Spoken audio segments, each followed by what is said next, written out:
Hello everyone, this is Katie coming to you from the church kitchen with Chef Adam. So excited to be making creamy mashed potatoes today, so let's get to cooking. Hello everybody, thanks for coming back again. So like Katie said, we're going to make some simple, creamy, yet yummy mashed potatoes. I think mashed potatoes is one of the most versatile sides you can have at the dinner table or even just as a snack. You can top it with anything you want, you can add whatever, but we're going to basically show you the basic way to make them, and then if you want to have a little variety with it, you're more than welcome to make them whichever way you want. But these are just very simple. It's about 5 ingredients.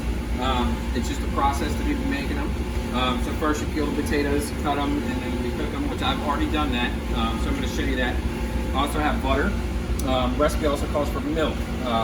Now you like to use a little bit heavy cream, but I did use whole milk for this time.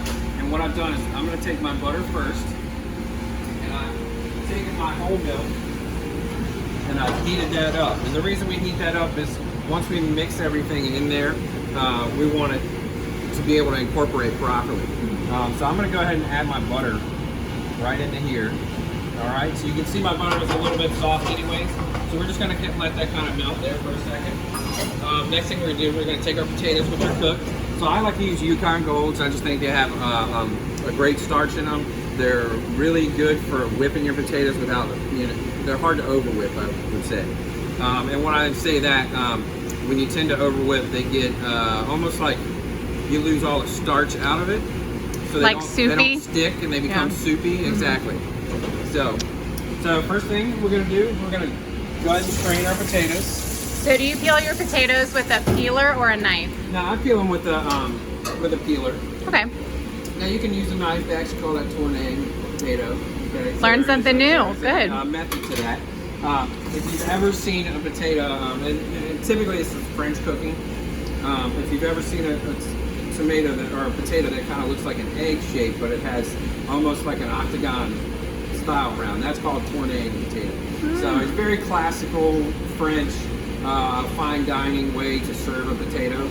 A lot of times they would fry the potato, or they would just bake it off so it'd be crispy on the outside and still have that almost like a baked potato look and feel, but elegant enough that they can put it on a high class plate.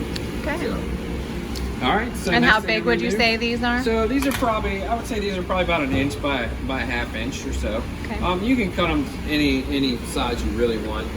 The smaller you cut them, the faster to cook, obviously.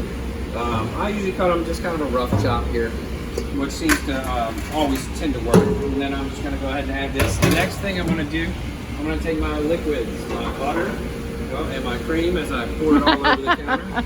And I'm just going to kind of pour this in here. Delicious. Let that go.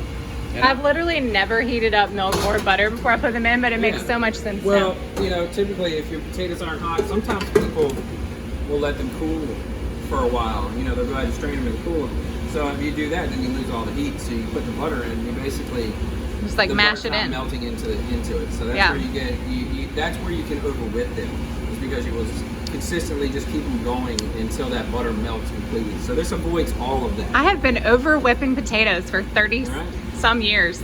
This is news to me. Thanks, Chef Adam. This can be, kind of to taste. Just kind of put whatever salt and pepper you like.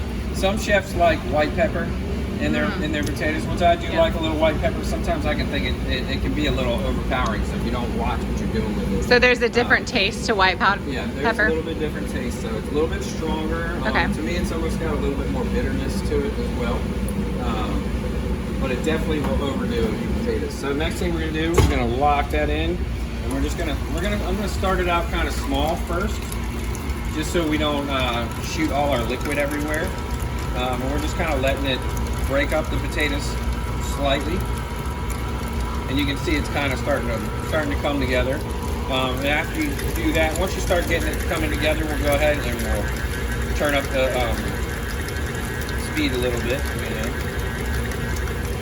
All right, next thing I'm going to do is I'm going to stop it for a minute. This way we don't over whip. We're going to go ahead and scrape everything down.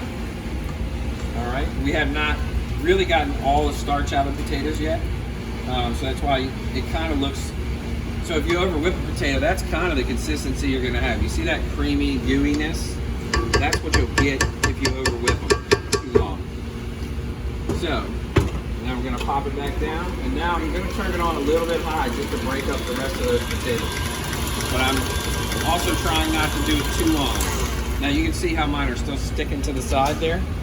So I'm gonna keep coming back, and I'm just gonna keep folding them down into there.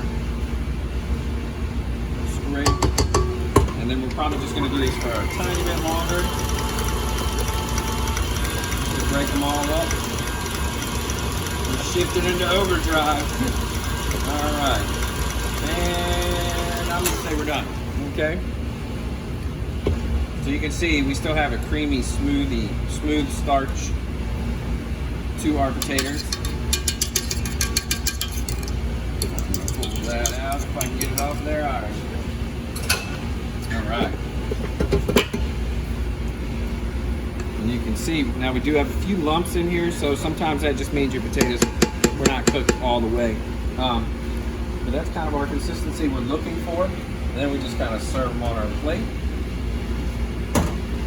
And you can top these with parsley, whatever you want. I have a little bit of scallions because I do like a little bit of green onion flavor with my potatoes.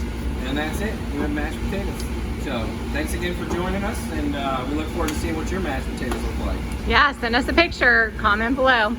Thanks, Chef Adam. Oh, Thank you. there we go. Delicious.